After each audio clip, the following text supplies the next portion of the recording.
Mambo vipi? Kama kawaida tunaendelea na pale tulipoishia, na hapa bana tunazungumzia yale matukio ambayo yanaendelea kutokea kwenye mitandao ya kijamii baada ya Yanga Sports Club kutoka sare dhidi ya Azam FC bila kufungana kwenye mechi yao walioicheza kwenye uwanja wa Benjamin Mkapa jijini Dar es Salaam.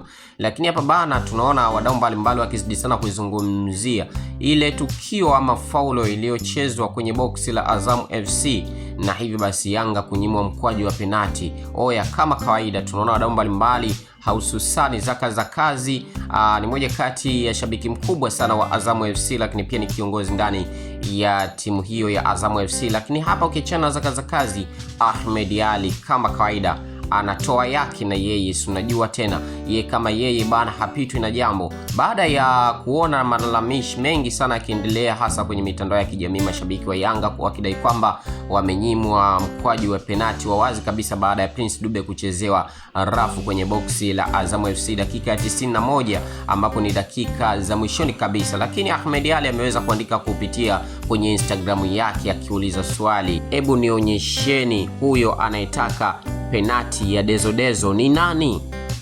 Hebu nionyesheni huyo anayetaka penati ya Dezo ni nani?